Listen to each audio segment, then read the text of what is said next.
মহান রব্বুল আলামিনের দরবারে অগণিত প্রশংসা যে আল্লাহ সুবহানাহু ওয়া তাআলা আমাদেরকে জিলহজ মাসের শেষের দিকে আসার এবং বসার জন্য জুমার নামাজ আদায়ের উদ্দেশ্যে আল্লাহ তাআলা আমাদেরকে তৌফিক দিয়েছেন। শুকরিয়া আদায় করি আলহামদুলিল্লাহ। আজকে আমরা আলোচনা করব এবং শুনব মুহররম মাসের গুরুত্ব ও ফজিলত। কি বলেন তো? এখানে আজকে জুমার দিন, আজকে যে বিষয়টার উপরে আলোচনা হচ্ছে, শুধু এই বিষয়টা আপনাদেরকে মনে রাখতে হবে। বিষয়টা কি বলেন? মুহররম মাসে গুরুত্ব, ফজিলত। এই এতটুক কথা কিন্তু মুখস্থ রাখতে হবে। অন্তত 3টা জুমা। কয়টা? কি বিষয় আবারও বলেন? এই কথাটা মুখস্থ রাখতে হবে। কয় জুমা?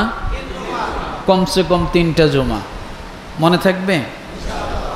তা না হলে প্যাচ লেগে যাবে।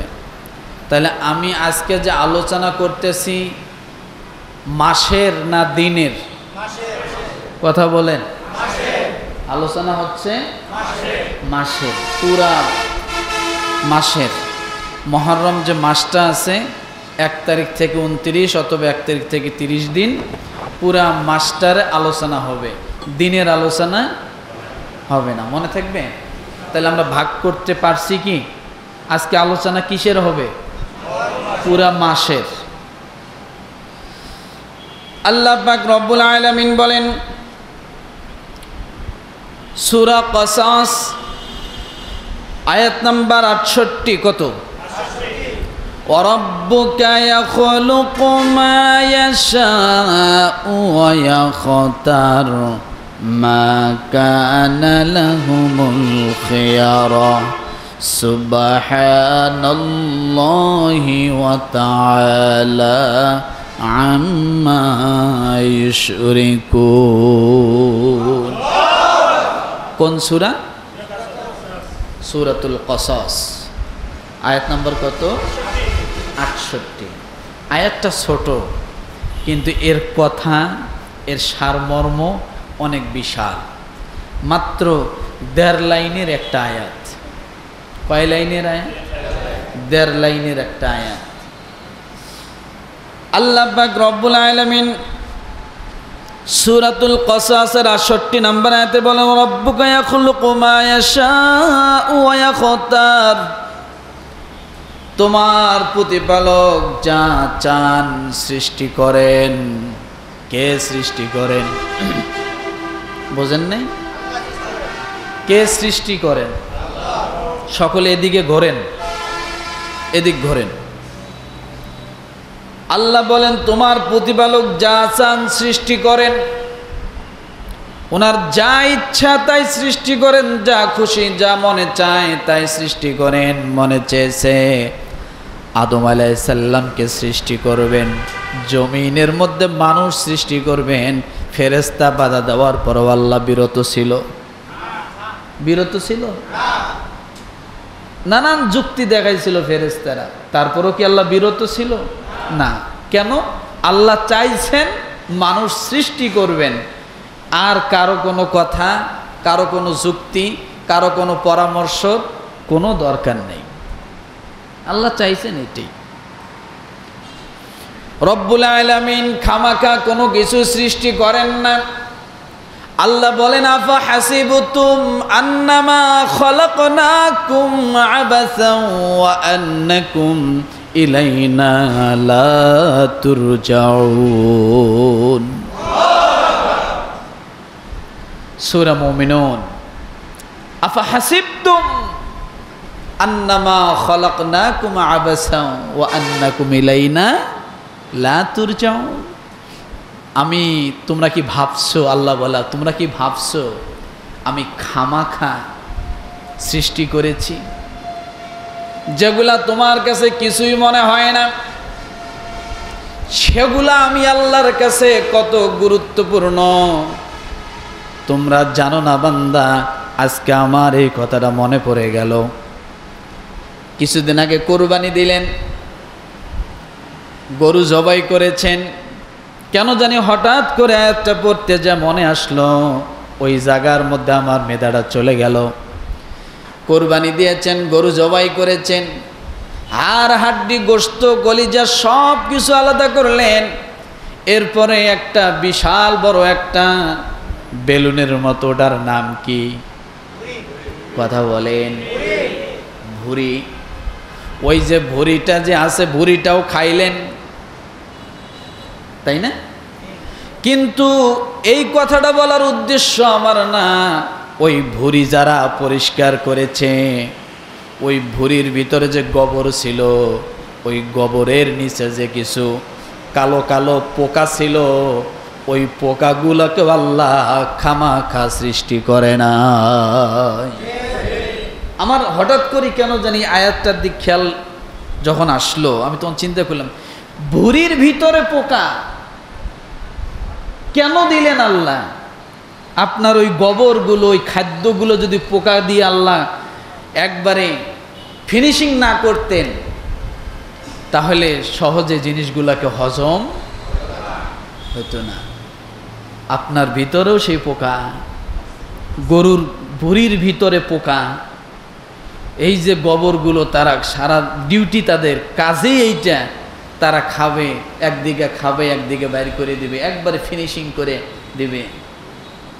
আপনি এত বড় বড় শাক, এত বড় বড় ঘাস, এত বড় বড় কিছু জীবজন্তুগুলো খাচ্ছে, কিন্তু একবারে মলত্যাগের সময় মানে বিশাল লম্বা হয়ে বাইর হয়। কথা বলেন। এই যে আল্লাহ তাআলা যে ভুঁড়ির ভিতরে জীবন্ত জন্তুর ভিতরে আরেকটা জীবন্ত জন্তুগুলো আল্লাহ দিছেন, দিয়ে বেঁচে রাখছেন মানুষের উপকারের জন্য, ওই পশুর উপকারের জন্য। এই জন্য রব্বুল আলামিন বলেন, আফাহাসিবতুম আন্নামা খলাকনাকুম আবাসা ওয়া আন্নাকুম ইলাইনা লা তুরজাউন। আমি আল্লাহ খামাখা কোনো কিছুই সৃষ্টি করিনি। এই যে চোখ আছে, চোখের পাতা দেখেন, এখানে যে আল্লাহ মেডিসিন দিয়েছেন, এই মেডিসিনের ভিতরে আবার রব্বুল আলামিন চোখের পানির ভিতরে এমন কিছু পোকা জাতীয় পদার্থ দিয়েছেন, যেগুলা আপনার সারাদিন ধুলাবালু ময়লা জমা হয়, ভুরুর মধ্যে দেখা যায়, চুলের মধ্যে দেখা যায়। টিস্যু পেপার দিয়ে যখন চেহারাটা মুছবেন, দেখবেন কালো হয়ে গেছে ধুলাবালুতে। এই কপাল যেখানে, চোখটাও তো সেখানে, তাই না? কপাল যেখানে, চোখটাও সেখানে, কিন্তু চোখের মধ্যে তো আপনি টিস্যু পেপার দিয়ে মুছলেন না, যে চোখের মধ্যে না জানি কতগুলো ধুলো জমা হয়েছে। আল্লাহ রেফারিং করার জন্য, ক্লিন করার জন্য দুই পাশে দুইটা পাতা দিয়েছেন, শুধু পাতা দিয়ে ক্ষান্ত না, এমন কিছু পোক আল্লাহ চোখের মধ্যে দিয়েছেন, যা বাহিরের যত কিছু জীবাণু ঢোকে সঙ্গে সঙ্গে তারা খেয়ে হজম করে দেয়। কি করে? সঙ্গে সঙ্গে তারা সেটাকে ধরে ফেলে। এমন বস্তু আল্লাহ তাআলা আপনার চোখের ভিতরে দিয়েছেন, আপনি দেখতেছেন না, তারাও জীবজন্তু আপনার শরীরে আছে। এই জন্য রব্বুল আলামিন বলেন, ফি আনফুসিকুম আফালা তুবসিরুন।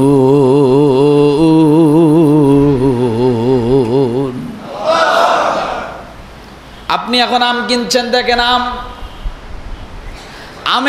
আমটার ভিতরে কোনো দিকে ছিদ্র নাই, কিন্তু পোক যেন কোথার থেকে ঢুকে গেছে, আমের ভিতরে পোক পাওয়া যায়। লেসুর কোনো দিকে ছিদ্র নাই, চতুর্দিকে ধারালো, পুরা লেসুটা লাল লাল ধারালো, কিন্তু লেসুর বোটাটা যখন সরাবেন, দেখবেন ভিতরে পোক পাওয়া যায়। এই যে আল্লাহ তাআলা সৃষ্টি করেছেন, এইভাবে দিছেন। আল্লাহ বলেন, আমি কোনো কিছুকেই খামাখা সৃষ্টি করিনি। আমি আল্লাহ যদি এগুলা সৃষ্টি না করতাম, দুনিয়ার মানুষ একটা পা ফেলবে এমন কোনো সুযোগ তাদের জমিনের মধ্যে ছিল না। কুকুর দিছেন আল্লাহ আপনার জুটা খাওয়ার জন্য, বিড়ালকে দিছেন আল্লাহ আপনার জুটা খাওয়ার জন্য। এইভাবে আপনি যতগুলো প্রাণী দেখেন, আপনার খাদ্য থেকে তারা ঝগড়া করে খায় না, মারামারি করে খায় না।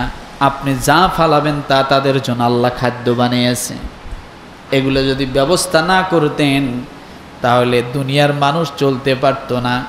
এই জন্য রব্বুল আলামিন বলেন, ওয়া রাব্বুকা ইয়াখলুকু মা ইয়াশাউ ওয়া ইয়াখতার, তোমার প্রতিপালক যা চান সৃষ্টি করেন এবং যা চান বেছে নেন। কি করে নেন? যা চান, কথা বলেন একটু, বুঝাইতেছি আমি, বোঝেন নাই। যা চান সৃষ্টি করেন, আবার এই সৃষ্টিকুলের মধ্যে থেকে যাকে যাকে চান, যেমন চান, যে জিনিসগুলো আল্লাহর পছন্দ হয় ওই জিনিসগুলোকে আবার এই সৃষ্টিকুল থেকে বেছে নিয়ে সম্মানিত করেন। কি করেন বলেন তো? সম্মানিত করেন। তাই বলছে মা কানা লাহুমুল খিয়ারা, তাদের কোনো, এবং যা চান বেছে নেন। আচ্ছা বলেন, সব মানুষই কি সম্মানী হয়? কথা বলেন। সব পশু কি সম্মানী হয়? না। এই যে কোরবানি গেল, সব পশুর গলায় কি আল্লাহর জিকির করা হয়েছে ছুরি চালাইয়া? এবছর যেগুলাকে আল্লাহ মনোনীত করছেন সেগুলো ছুরির তলে গেছে।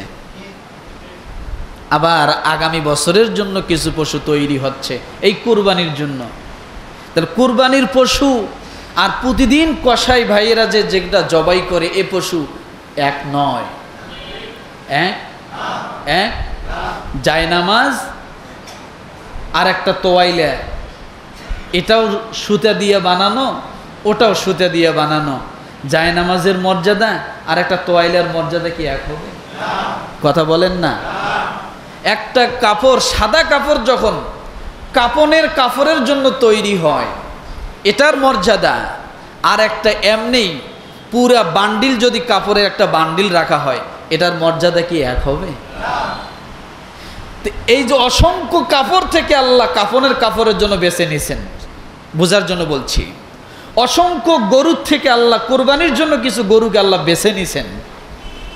অসংখ্য ছাগল, খাসি, দুম্বা, উটের থেকে আল্লাহ কোরবানির জন্য কিছু বেছে নিছেন। ইট ভাটায় তো প্রতি বছর কত ইট তৈরি হয়। আচ্ছা বলেন, মসজিদ, মাদ্রাসা, ইতিমখানা, মানুষের কল্যাণে যে ইটগুলো ব্যবহার হয়, এই ইটের মর্যাদা আর এমনি বিল্ডিং ঘরে নিজের বাড়ি ঘর বানানোর জন্য যে ইট হয় একই মর্যাদা হবে? হ্যাঁ, একটা ইটের মর্যাদা কেমন হয়? রাসূলের হাদিস, মান বানা লিল্লাহি মাসজিদাম বানাল্লাহু লাহু বাইতান ফিল জান্নাহ।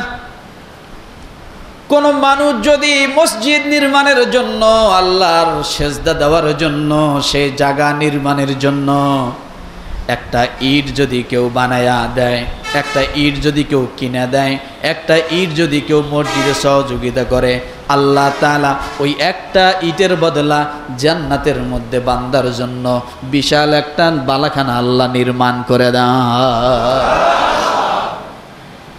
তো এটা মসজিদের কথা বলা হয়েছে, তাই না? নাকি এই ইট বাড়ির কথা বলা হয়েছে?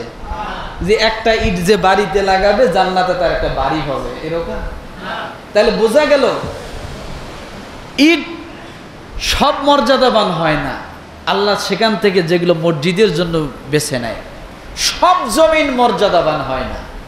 হয়? কথা বলেন। এই যে নামাজের জন্য যে জায়গাটা তৈরি করা হয়েছে, এই যে জমিনটাকে যে মসজিদের জন্য ওয়াকফ করা হয়েছে, এই জমিনের যে মর্যাদা, আর বলেন পাশে যে একটা বিশ্ব রোড আছে এটার মর্যাদা এক হবে? এক হবে? আল্লাহ এই জমিনের মধ্যে সেজদার জন্য মনোনীত করলেন, কিন্তু আল্লাহ বিশ্ব রোডটাকে সেজদার জন্য মনোনীত করেন না। কথাটা বোঝেন না? এই জন্য রব্বুল আলামিন বলেন, ওয়া রাব্বুকা ইয়াখলুকু মা ইয়াশাউ ওয়া ইয়াখতার, তোমার প্রতিপালক যা চান সৃষ্টি করেন এবং যা চান তিনি বেছে নেন। আমি প্রায় সময় বলি, মুসলমান, একটা কাঁঠাল গাছ দিয়ে আপনি কয়েকটা কাঠ তৈরি করেছেন, ওই কাঠ থেকে দুইটা ভাগ করলেন, একটা ভাগ মসজিদের সামনে চলে আসলো, একটা ভাগ দিয়ে রেহেল তৈরি করলেন, একটা ভাগ দিয়ে কোরআন শরীফ বানানোর জন্য একটা তাক তৈরি করলেন, আলমারি তৈরি করলেন, আর একটা ভাগ দিয়ে জুতা রাখার জন্য কিছু বক্স তৈরি করে দিলেন। বলেন, একই গাছ, কাঁঠাল গাছের দুই রকমের কাঠ হলো, দুইটা ভাগ হয়ে গেল। একটা মসজিদে জুতার বাক্স রাখার জন্য বাক্স তৈরি করা হলো, আর একটা মসজিদের মধ্যে কোরআন শরীফ রাখার জন্য তৈরি করা হলো। এবার বলেন, কোন কাঠের মর্যাদা বেশি? ঘুমান নাকি? কোন কাঠের মর্যাদা বেশি হলো? গাছ তো একটা, কিন্তু একই গাছের কাঠ দুই জায়গায় ব্যবহার হওয়ার কারণে আল্লাহ তাআলা কি করলেন? কাঠের মর্যাদা, শান, দাম, মূল্য বাড়ায় দিলেন। এক জায়গায় আসিয়ায় জুতা রাখতেছে, আর এক জায়গায় জুতা তো দূরের কথা, কোরআন শরীফ রাখার রেহেলের কনারে যদি আপনার পায়ের বৃদ্ধ আঙ্গুলটাও লাগে, আপনি ইমানদার বলে আপনার একটু আফসোস লাগে, খারাপ লাগে। রেহেলটা ধরে আপনি একটা চুমা খান, কথা ঠিক কিনা? জায়গা ভেদে মর্যাদা বেড়ে গেল। একটা গাছকে আল্লাহ দুইটা ভাগ করে একটা জায়গায় সম্মানিত করে দিলেন, একটা জায়গায় জুতার বাক্সর জন্য নির্মাণ করে দিলেন। এই জন্য আল্লাহ বলেন, মা কানা লাহুমুল খিয়ারা, যাকে চান বেছে নেন, তাদের কোনো এখতিয়ার নাই। নিজের থেকে সম্মানিত হওয়ার কোনো এখতিয়ার নাই, নিজের থেকে মর্যাদাবান হওয়ার কোনো এখতিয়ার নাই। আল্লাহ যাকে মর্যাদাবান বানাবেন সেই একমাত্র মর্যাদাবান হতে পারে, কথা ঠিক কিনা? যাকে মর্যাদাবান বানাবেন, আল্লাহ যা সম্মানকে উঁচু করবেন সেই সম্মানিত হবে। আল্লাহ যাকে নিচু করবেন সেই কি হবে? নিচু হবে। জোর করিয়ে বেশি দিন সম্মানিত টিকে থাকে না, থাকে। প্রকৃত সম্মান এটা রাত্রেও যা, দিনেও তা, শীতেও যা, গরমেও তা, সকালেও যা, বিকেলেও তা। আর জোর করিয়ে যেটা সম্মান, এটা সকালে আছে, বিকেলে আছে, দিনে আছে, রাতে আছে, দিনে নাই। কিন্তু প্রকৃতপক্ষে যেটা সম্মান, সেটা সব সময় কি থাকবে, সেটা সব সময় থাকবে। এখন কথা হলো, দেখেন, অনেক ডাক্তার হয়, এই কথাগুলো বুঝাচ্ছি বোঝার জন্য। অনেক ডাক্তার হয়, সব ডাক্তার একই কলেজে, কথার কথা একই মানে মেডিকেল কলেজে লেখাপড়া করছে, একই শিক্ষকের থেকে শিক্ষা নিয়েছে। সব ডাক্তার কি এক হয়? একই রকম মেধাবী হয় না। কেউ এর ভিতরে অনেক নাম করা ডাক্তার হচ্ছে, আবার কেউ এর ভিতরে মানুষ চেনেই না, আছে না নেই? মানে কথাগুলো কেন বলছি, আল্লাহ লাস্টে যে কথাটা বলছেন পুরো আয়াতটা সারমর্ম ওইটাই, আমি সেটা যাচ্ছি। তাহলে সম্মান দেওয়ার মালিক আল্লাহ, ইজ্জত দেওয়ার মালিক আল্লাহ। গাছে বেশি ফল কে দিবে? একেবারে দিবে না। বাচ্চা কে দিবে? একেবারে দিবে না। আল্লাহ। এই কথা